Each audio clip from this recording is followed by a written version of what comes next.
Welcome to the Past Life Project. I'm Monique, hypnotherapist and regression specialist. Let me bring you into my world where just another day in the office is not your typical desk job. In each episode, we will be delving into the extraordinary realm of past lives through my own therapy practice, client stories and interviews, and conversations with practitioners that are utilizing past lives as a powerful modality for healing. Tune in to find out how people just like you are healing from a range of physical, emotional, and spiritual issues by exploring their previous incarnations. Are you ready to dive into the future of therapy? It's time to turn back time with the Past Life Project. Welcome to the Past Life Project podcast. I'm your host, Monique, hypnotherapist and regression therapy specialist. And on today's episode, I have with me Angelica Lemke, who is a naturopathic doctor and homeopath who has worked with complex pediatric population for the past 14 years. She is the author of Healing Complex Children with Homeopathy, founder and lead instructor of the School of Intuitive Homeopathy, and co-founder and supervising homeopath at Homeopathy Hive. Angelica lives in Ashland, Oregon with her husband and daughter, where together as a family, they run a homeopathic dispensary and private membership association, as well as a community-based natural building nonprofit. Angelica is passionate about empowering people to tap into their intuitive gifts, as well as teaching and inspiring a new generation of homeopaths. Welcome, my dear. I am so glad to have you here today. Thank you for having me. So let's dive right in. I would love to hear a little bit about your journey, as well as giving the listeners just the basics on homeopathy, if it's something that they have never heard of before.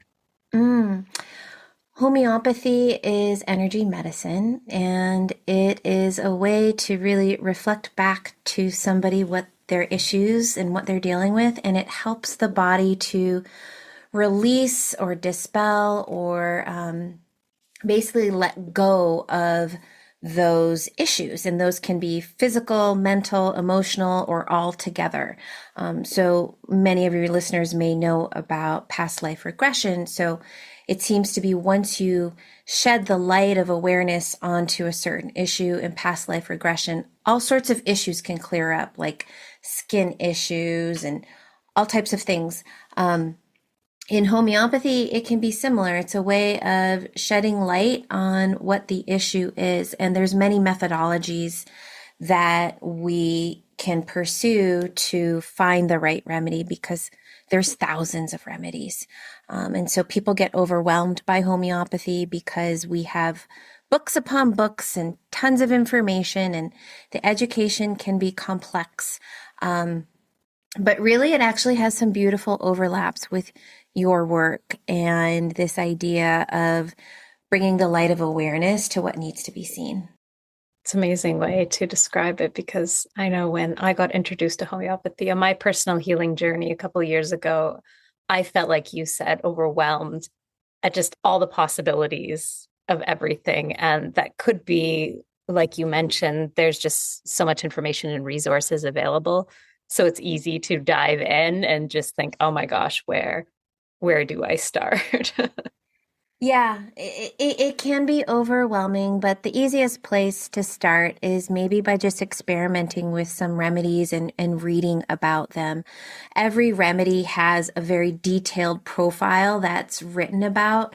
I have a book, and I actually separate remedies out into charts for remedies for anxious states, remedies for rage, remedies for suppression. I would assume with regression therapy, you are trying to kind of peel away the layers. So people have blocks. So remedies for suppression could be like really useful. And they each have like an individual picture, but some of them are really well known, and you can start with them. For example, lac maternum, which is the remedy of breast milk. It's almost like a universal remedy because most humans needed breast milk, right? or can connect to breast milk. And so if you were to study the remedy of lac maternum, you would understand its profile, what it's for, and you would find, okay, this might be a good person to give it to just see what shifts can occur by giving that remedy. You don't give the remedies in the way that you give a pharmaceutical where it has to be taken every day. You can just give 1 or 2 doses to kind of awaken that person's awareness to this energy field or this issue that's within them. So, for example, with lac maternum, it may be a disconnect from the feminine, the mother energy. It could be a disconnect from one's own body, for which somebody could use that remedy.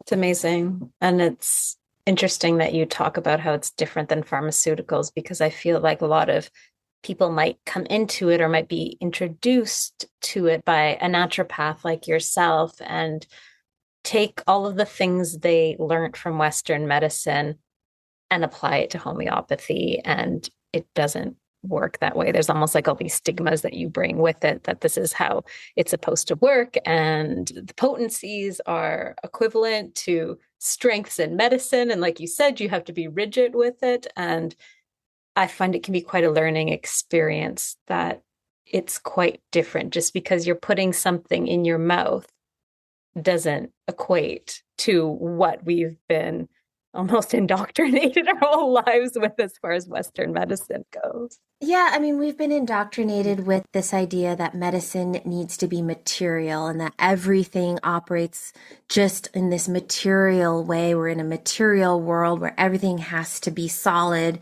and you can touch it and feel it, and there's a biochemical reductionistic model, but homeopathy really operates on a whole other level. And the way that past life regression does too, it operates within energy fields. And so, yes, there's a very different model. It doesn't mean that it's opposite from conventional medicine. I like to think of it as we can integrate the two. We can use one for one thing and another type of medicine for something else. And what homeopathy and regression therapy and energy modalities really do is they can dive into areas of our beingness that we can't tap into with just a material substance, a biochemical substance.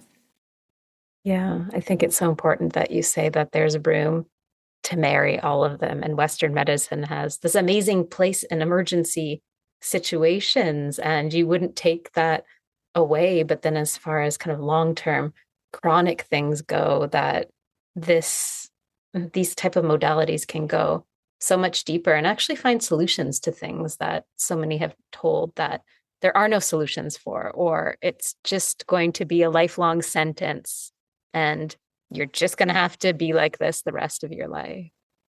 Absolutely. I don't think that any particular chronic health issue has like one modality that's going to fix it. People have to find their own unique journey and be open to everything and be discerning as well and follow their own unique path. And that could include homeopathy and Western medicine and regression therapy, or something just really specific like doing herbal provings. Everybody's different, and I think what's really beautiful about a homeopathic intake, similar to a regression session, is it's trying to connect you to your inner world, trying to bring you back home to yourself so that you're not constantly scaffolded out into the world seeking solutions from outside of yourself. The thing about Western medicine is it's a solution from outside of yourself. It's going to someone who's telling you what's wrong with you and then what you need to do, and then you follow. Whereas with this medicine, it really is about connecting inward and finding yourself, finding home within yourself, and being guided by your own like unique sensations or dreams or synchronicities that occur in your life. Do you find that that can be difficult for people when they've lived most of their lives in this state of just being told what their bodies can do to be able to go inside and actually listen in that way for the first time? Absolutely. Absolutely, that can be difficult for people. You're right. We live in a world that indoctrinates us to tell us how we're supposed to feel and what we're meant to do. And it's a moment of personal autonomy or freedom to make that choice when you connect inward and find that agency, that self agency. I worked with the parents of special needs kids.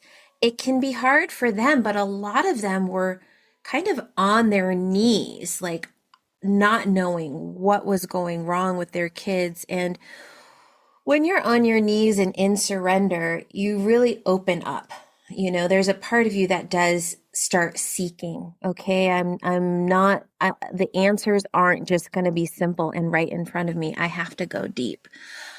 So I think that's the case with a lot of people right now. We have a suffering world full of intense chronic conditions, and we're at a point where we can't find answers just in the material reality that we live in. We need to start digging through our epigenetics, our ancestral stories, our past life stories, things that haven't found resolution in previous generations that kind of condense as the generations go on until like you get either a physical expression of it or you're kind of forced to look at it and see, what is this? What is this issue? What are these stomach cramps about? Whatever it is, you need to look at it deeper.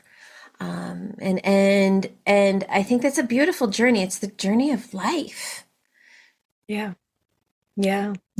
It's interesting that it's the physical body that calls you into that. It's like it gets to the point, like you said, that it's screaming so loudly that you cannot ignore it anymore. And you can't do anything other than surrender to it. And I find many people have that story, or, you know, if they go back to their origin story and they have this, you know, dark night of the soul experience where everything just seems to disintegrate around them. And that is that point of rebirth where all of a sudden everything kind of slowly clicks into place.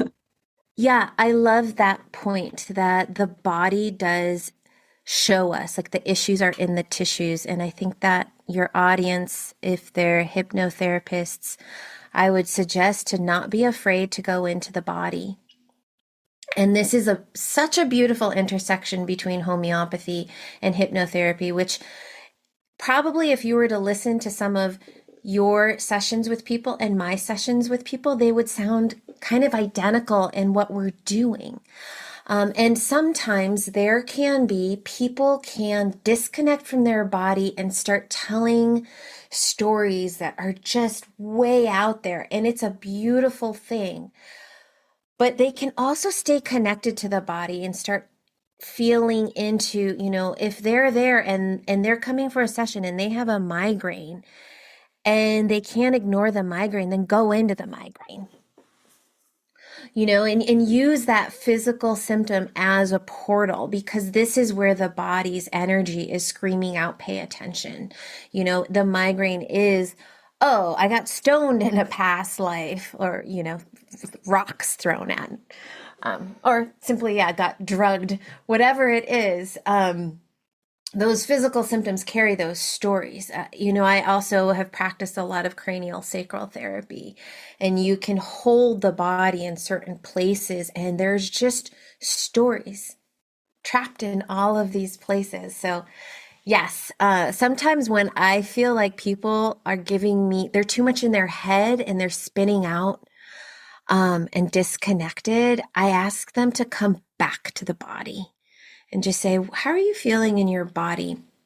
That process is actually defined well in homeopathy as the sensation process, which is an intake style from an Indian homeopath named Rajan Sankaran. And it's very soulful. It's very intuitive. process. I actually have people close their eyes and tell me how they're feeling in their bodies. And we just go deeper and deeper. And sometimes, not all the time, a past life will show up. And does that surprise them when it shows up like that?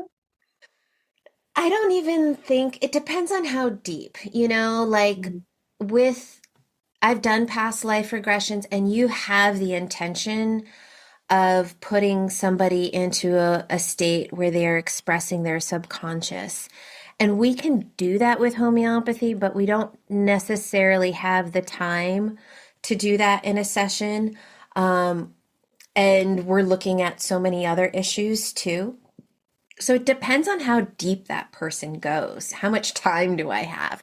So if I have 2 hours and I start doing sensation process, which is where I have them close their eyes and go into how they're feeling, they might start to say, okay, I feel, this pain in my knee. It feels like there's something wrapping around it. It feels really tight. And it's creating like an arthritic feeling. Well, that in and of itself could relate to a homeopathic remedy, like rust tox. Okay. It's like, oh, there's this like tight feeling. You want to break out of it. So you feel that rust tox feeling. And then you just go deeper. If you take the time, you could go deeper. And that person might say, it feels like a rope was wrapped around my leg and I was dragged. You're like, what is this? And you keep asking more. And you just say, tell me more. Tell me more. Tell me more about a rope being. What do you see? What do you feel? What's coming up for you?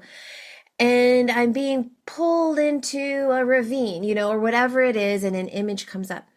So things like that can happen. It's not the intention of homeopathy, but it's almost just like the field shows that. Or a homeopath can employ the methodologies of hypnotherapy by starting to say, okay, let's go deeper. Like there's a story wanting to show itself. Let's take some deep breaths and go deeper. And starting to kind of ask things. There may be a point where I'm like, okay, you need to go get past life regression. But if we're already in an appointment and things are starting to come up, it's kind of like, we're midwives for the human story.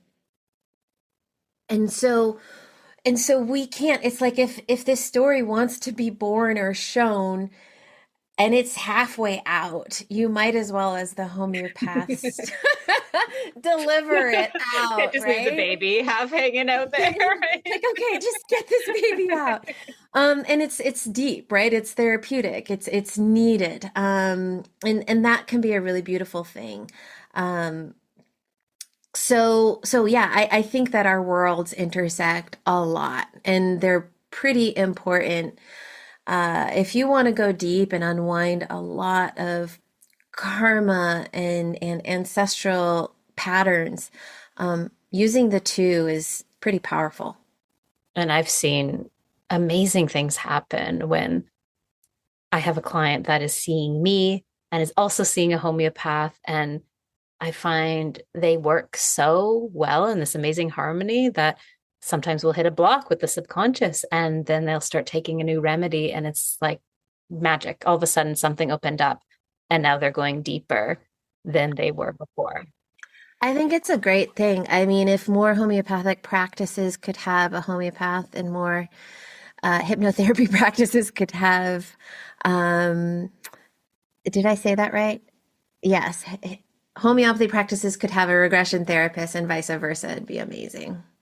Yeah, it's it's like a dance almost, that one pushes a little bit further and it kind of opens a little bit up. And it's just like taking these little steps deeper and deeper within yourself.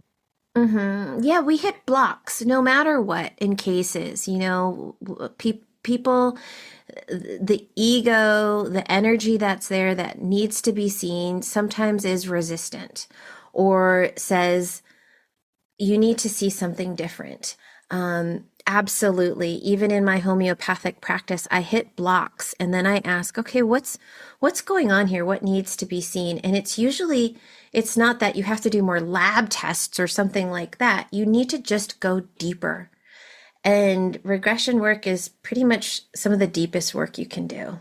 So I'm curious, how does homeopathy work on unraveling that story you were talking about, that you can take that story deeper and deeper, and you can start at, oh, I just have these arthritic feeling pains, to, okay, you can take it deeper to this chain of past lives or ancestors' lives. How does that remedy work in that way? Yeah, that's a good question. I'm actually training right now to be a constellations facilitator, which is another modality I think that marries so beautifully into these other ones. And I had this discussion with my teacher who's teaching me constellations, and he said, I feel like the homeopathic remedy works as a witness. And in constellations therapy, you're released from patterns when there's a witness to the pattern. When you see it and you witness it, and it's almost like every time you take a remedy, it's like, I witness this pattern. Let's move past it. Let's evolve and grow.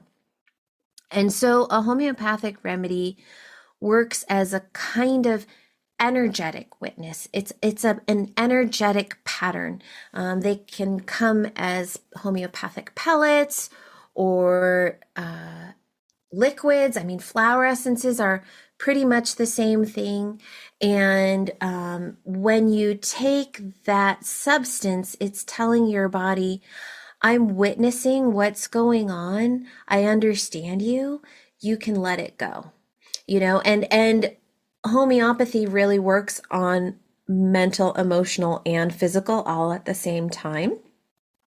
And so it comes from the understanding that if you release a thought pattern, a resistant thought pattern, then the whole body will adjust itself. Any of the symptoms related to that suppressed thought pattern. Say, if you had the thought pattern that I suck, I'm a horrible person, and it came after you had lots of infections as a kid, you just got really negative after a lot of infections, then the homeopathic remedy of those infections could actually release the mental thought that I'm a horrible person, which is a pretty powerful thing. We can have so many limiting thoughts and beliefs and energetics. And it feels like homeopathy also works on the level of where there's polarity.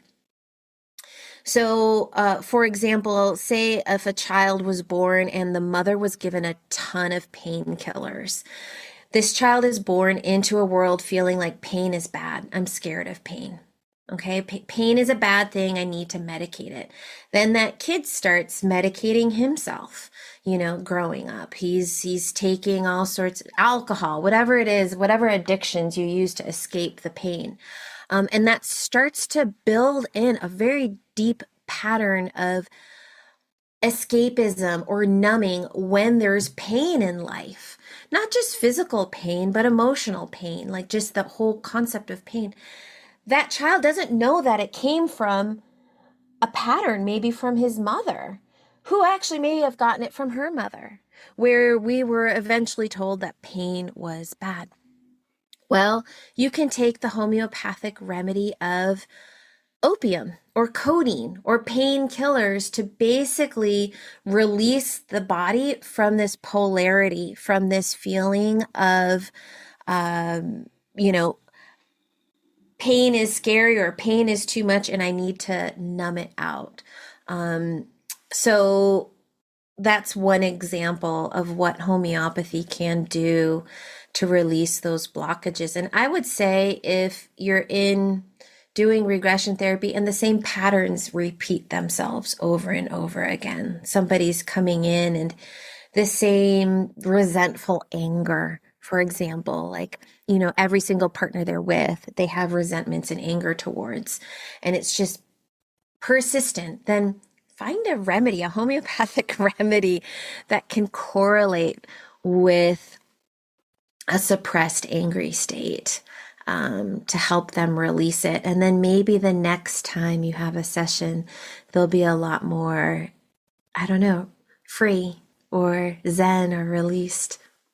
Because I think that's such an important point that you can almost chase that pattern instead of this. I almost think of the belief system as the glue that holds it all together. And if we chase every single story, it's almost like we get led on this wild goose chase of every time that person has felt that. And I've seen in practice that there's sometimes these, I don't know, I call them like energetic hubs, that there will be a certain influential life or ancestor's life that once you clear on that, like the remedy, it will just collapse everything instead of bringing more of that energy. Because for some, it's like you're feeding that energy by going into and repeating that story all the time versus dissolving it. And then it almost becomes an addiction, like you said, like, see, every partner I have. And it's like you just want more of that. You want another hit of it. Oh, totally. Yeah, you don't want to legitimize and amplify a pattern that's pre-existing by adding more stories. So someone's like, yeah, I can't have a husband in this life because in my last 5 lives I've had abusive husbands or whatever it is. Like the point is that we find understanding to release ourselves from the karmic baggage. And what's can be so interesting about homeopathy is sometimes when you give a remedy and people take it, they forget. They literally forget what they had, and it might happen in regression sessions too, because to truly heal something, it means it's gone. And it could be gone on all levels, even memory levels. So I think that that's a really funny thing because somebody could come in a follow-up and say, well, nothing's changed, nothing's better. And then you go back to your notes and ask, and they're like, oh, I said that? Oh, I did that? Oh, that came up? And I think 100% you're going to see that. Is this true? This happens with regression? Yes, yeah, same thing like you said of the importance of notes, because like you said, people will come in and like, oh no, I didn't really notice it. And then it's not until you go back into the details that you don't even realize it's a thing. It's almost like you're taking that energetic charge out, and the thing that used to bother you all of a sudden, like you said, if it's not drawing your attention, then you just kind of forget it was there. Absolutely. And I think it's really important to not feel swayed as a practitioner by the way that people respond in their follow-ups because you have no idea what kind of shifts can happen. You really just have to be committed to your process and understanding yourself as the medicine too. I think that probably like in hypnotherapy, you would try to create like a neutral energy field, but that's kind of impossible in Mm. some way. There is an alchemy that will happen towards yourself and the client and what will emerge. And yeah, I think it can be just a really beautiful journey to recognize that. And I'm really curious to hear more about your work with children and how this comes across. I almost feel like we're in this age where there's so much happening with this new generation of children. And I'm curious to just hear more about what you've seen in your own practice and if there's any particular patterns or things that this new generation is working through or bringing forward, and how you're able to help them shift that. I mean, I think sometimes people can get idealistic and feel like, wow, we have these like new agey children coming through and they've got all these like abilities, but they have it rough too. I really also like have compassion because they're getting so much density. They're carrying the burden that their ancestors didn't know how to process. And I love this work because it comes from a deep, compassionate, divine feminine that really believes that children should have the most liberated potential in their lives. Um, And I don't think that parents, we can't feel guilty that our kids may be struggling, but we should work on ourselves. Parents should work on themselves. Grandparents should work on themselves. The more that we can work on ourselves, the more we liberate our own kids. So that's one really strong thing. But yes, you can work on cases, and I often use the parent as the surrogate for the child, which it sounds like you do as well, where I have the parent imagine what it's like to be the child. And sometimes, yeah, all sorts of ancestral or past life things come up. I had this amazing case of a little boy who wanted to be a cop and was afraid of doing anything bad. And it turned out that the mom's twin brother died in a kind of a tragic kind of criminal way while she was pregnant with this little boy. And so things started to come up in the session that felt related to her brother. And after the session, the mom, he had said something, he was making exclamations and was talking about things that he shouldn't have known, like about accidents and stuff like that that related to her brother. So it was really beautiful because she then after the session connected with this boy and showed him some pictures of her brother, and he cried and just had a big release and had a nap and woke up and was able to just release a lot that wasn't his. So things like that definitely can happen. Ancestral stories can 100% get imprinted on a child's life. I've seen this a lot with grandparents, and even the medical issues that a grandparent dies from can really, I don't know, catch up into the life of a child.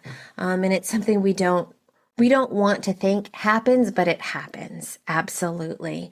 And to try to understand, who does my child really take after in my family? What story could they be bearing witness to or expressing? I think could be really, really helpful. And to get that either through a regression session or some sort of constellation, or sometimes people name their children after an ancestor. In other cultures, that was the norm.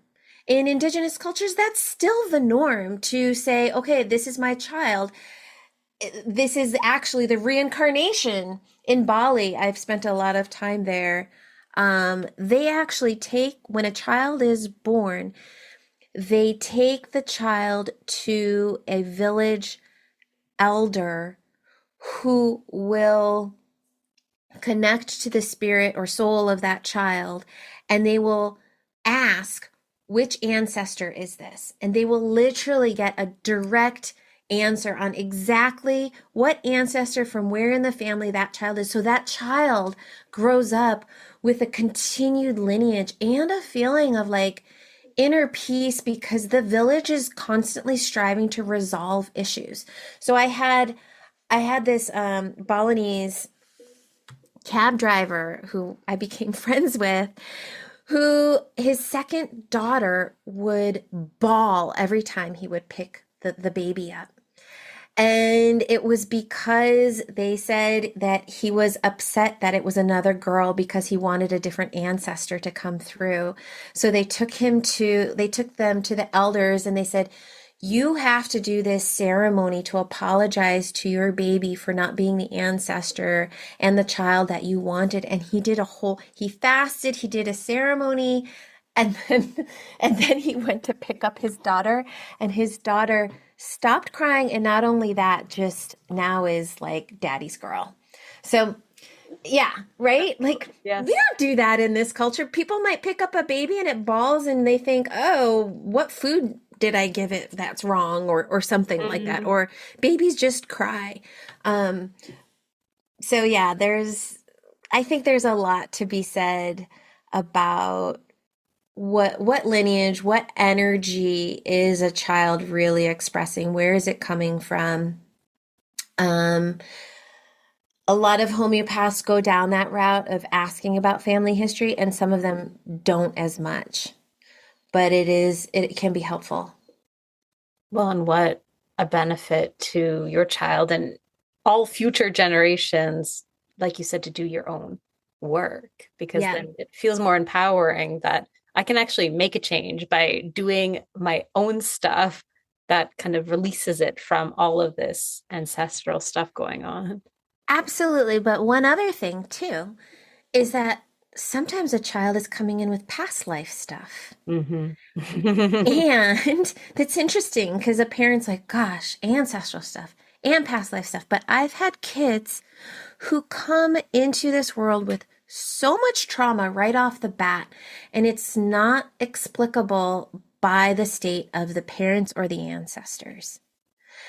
I had a little girl who was born to a mom with, and she had so much trauma. She had multiple surgeries, she had multiple UTIs, tons of infections, she almost died. And this mom was like a kind of an average healthy woman. And so I also ask, why is that? Why does this child have such a hard time? You can maybe look at it astrologically. And that mom went to some sort of a healer, some some sort of a psychic that said that her daughter had had many children die in previous lives, and she was experiencing the death of each of her children from previous lives in this current childhood. And it made a lot of sense because it was just like, wow, this kid was like, if it wasn't one thing, it was another. And it at very least it helped the mom understand like why. And you can say, wow, this is like pretty incredible that this mom can be present to allow this old soul to process so much trauma, and the mom can hold space and love and all the things that she has to do to help this child process. It's really beautiful. So I've seen kids with definitely what seems like past life trauma come through. And it's also really important to look at pregnancy because the soul of the child will show up in the events that happen during pregnancy. And I don't think we can underestimate the amount of holographic projection. Like the soul comes into the mother, and then at some point, different things kind of happen. Pay attention to that and how that could be mirrored in the life of that future child. And it's not necessarily your stuff as a mother. It could be that you're taking on the energy of your partner, the daddy, things in that family. You could be taking on past life stuff of this child, to pay attention to the dreams and write them down. If a mama's pregnant and having dreams, oh my goodness, write them down, because it can really show so much about the soul of that child. Yeah. And I found that there are so many intertwined lives between parent and children in that way that it's really amazing for the clients that I've seen multiple times and for a continuous amount of time, how much crossover there is of like, well, you were my child and now you're, we flip the roles, or they were husband and wife or brother and sister, and they've traveled together for so long. And in this lifetime, well, now they're mother and child. And like you said, maybe they're now in this role that she's going to help be this, midwife for these past lives to be cleared. It's really mind blowing when you see that role reversal shift and how long some of these souls have been together for. Totally. I remember one day I told my dad, I think I was your mother. Because his mother died in childbirth, and then I think I was reborn with her soul. I was like, Dad, I think I'm your mother. And he like looked at me so weird. And I was like, it's okay. You don't have to think about it. But yeah, if we're drawn to doing this really deep work, these tools are incredible. And I really feel like the future for humanity is the science of consciousness. And this is the science of consciousness, is this knowing field that we're surrounded by, that, all of your ancestors are standing behind you energetically. All of your future children are standing in front of you. And we can step into these fields of knowing. And it's so fascinating, the magic that starts to unfold, the synchronicities that show themselves. And I think that we're just at the beginning, in a way, of this revolution or evolution. And I think, we will speed up our evolution as a species if we can really unpack all of these traumas, because these traumas and these patterns, they really do hold us back. Even infections, in homeopathy, an unresolved infection in a previous life comes up over and over and over again. You might not be trained in infectious disease as a hypnotherapist, but to really actually okay, what's happening? Is this a lung thing? Could this be TB? And understanding, or if some sort of an infection shows itself during a hypnotherapy session, look up that infection as a homeopathic remedy and think, wow, what's that picture of it? Because there is a whole picture of what TB looks like when it's unresolved and gets passed down the line, or what cancer looks like and gets passed on down the line. And those are intense patterns to unwind. And from past lives too, do you find that those infections and diseases can come through? I've done a bunch of past life therapy and regression, and for me, what came through the most, or the things that I've resolved, have been violence. I mean, like violent traumas, like my arm got chopped off or my head got chopped off, those types of things where there's such a shock to your soul, that is what stuck through. I have felt poverty, the sensation of hunger and poverty and coldness from past life regressions. But I haven't sat there. Actually, I did have a period once where I felt like I had my head crushed in a past life regression. And, it was it could have been from some sort of an infection. So I'm not sure. I'm not sure how they contrast and compare in terms of the types of traumas that get imprinted and passed down. I feel like if it's important, it would come up. If it was important for you to know that, okay, this was just from physical force crushing, or that this was actually a disease, that the subconscious would bring that to the surface and you would get a name of, oh, well, it was blah, blah, blah, right? And you're like, well, how did I didn't even know that disease existed. That you'll get these breadcrumbs that will lead you to the answers. And if it's not important, then it won't come up. I also tell clients that's like reliving the trauma. You don't need to relive the trauma, and it's not important. If it's not important, you won't go into it. If there's some understanding, then you will go into it. And it's, I almost feel like, oh, if it's important for you to know that it was disease related, then it'll probably come to the surface at some point. Absolutely. And what could be showing up as a disease now? So this is an example. I was helping somebody with cancer. She had two forms of aggressive cancer. And we were doing homeopathic intakes, and almost every time past life stuff would come up. And this was because her body was saying, you can no longer hold on to these memories. This is what's coming through. Cancer is really intense with that. It seems like cancer really pushes people to their edge to get them to open up what is causing a disruption in their field. And sometimes it can be lots of either epigenetic things or past life things. Anyways, in this woman's case, she was seeing herself being stoned to death in a previous life. And it was a homeopathic remedy for a blunt trauma, essentially from the arnica family. If you know homeopathic arnica, it's a plant for trauma, bruising, and that type of thing, I gave her the remedy of Bellus perennis, which is the daisy, which is for trauma associated with the breasts and the uterus and the pelvis, like female organs. So it's the combination of like in one lifetime it came up as stoning, and then in this lifetime it came up as cancer, and both seeing the story and finding a remedy helped release it. Actually, she recovered and did great. Is living and healthy and thriving now, which was not the case because of the aggressiveness of that cancer.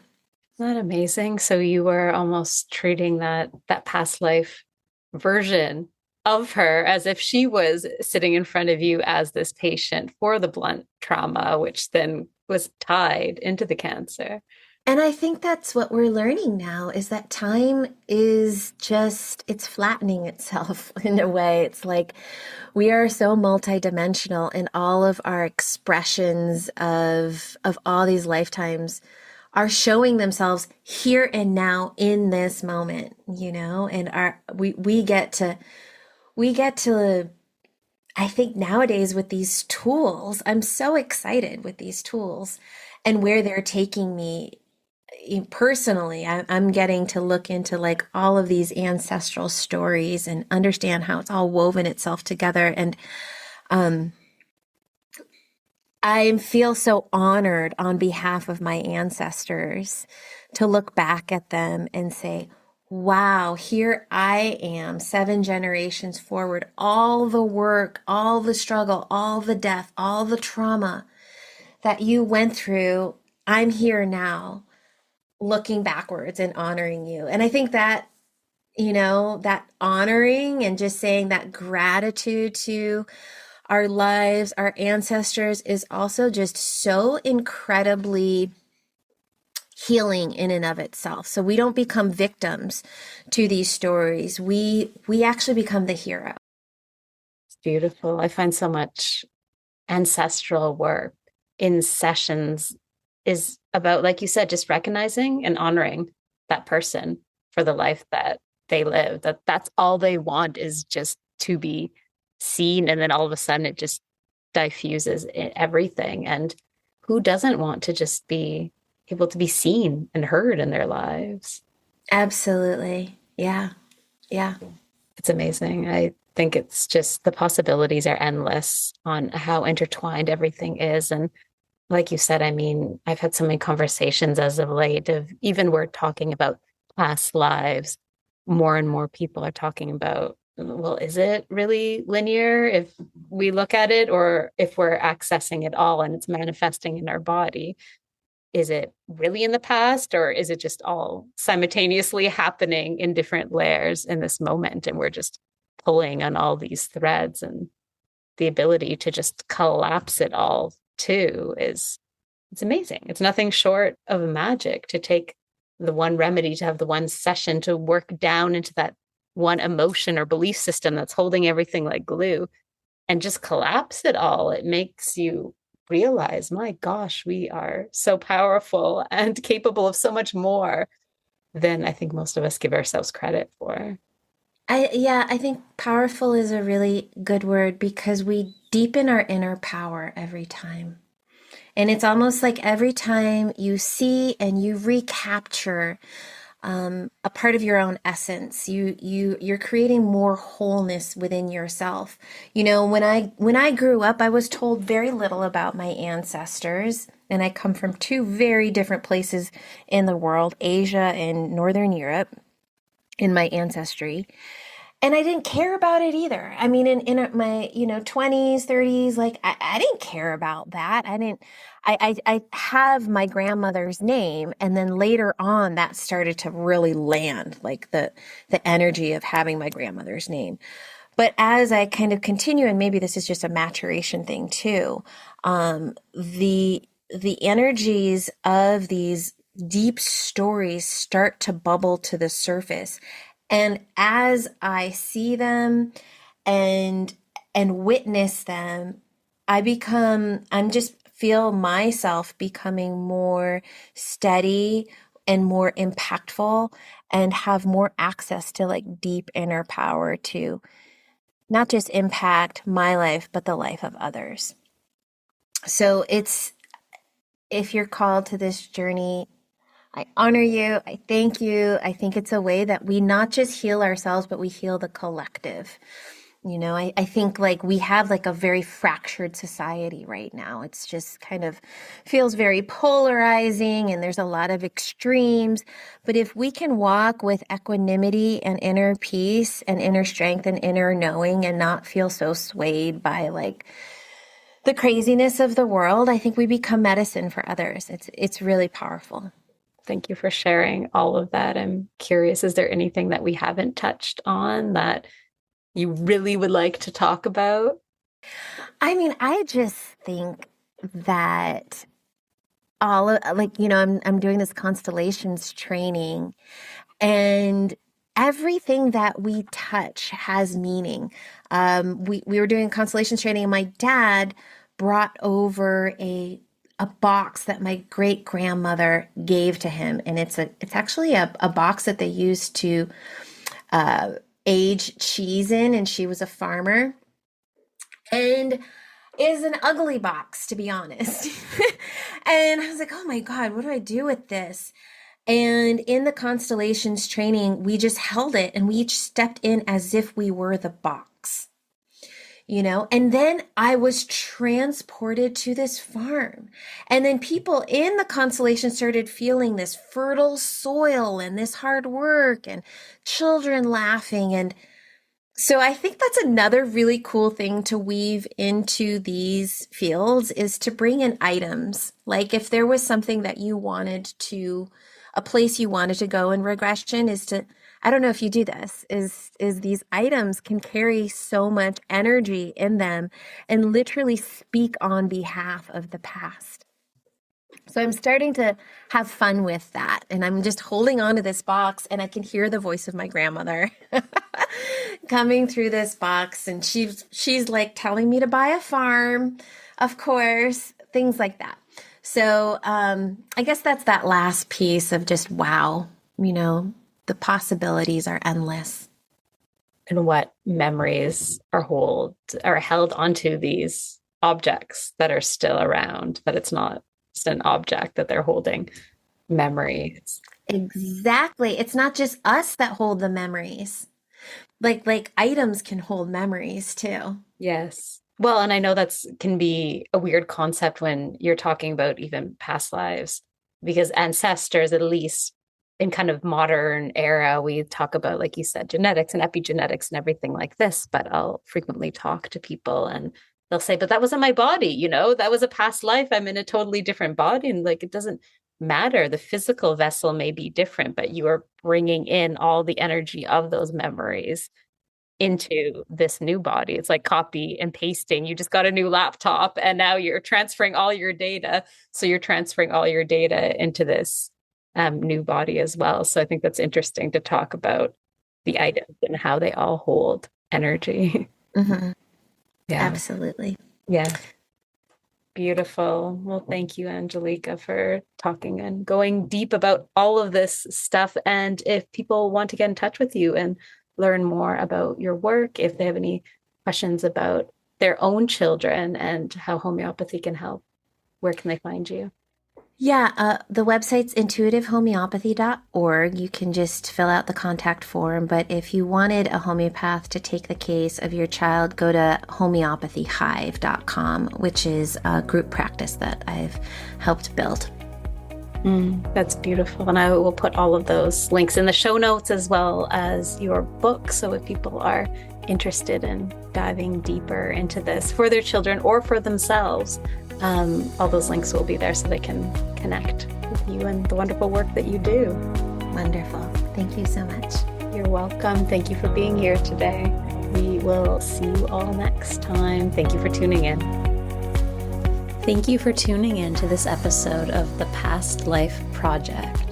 For more information how I can help you to access the wisdom of your subconscious mind to support deep healing and transformation, visit my website at moniqueglover.com. If you loved what you just listened to, please subscribe so you don't miss an episode. Until next time.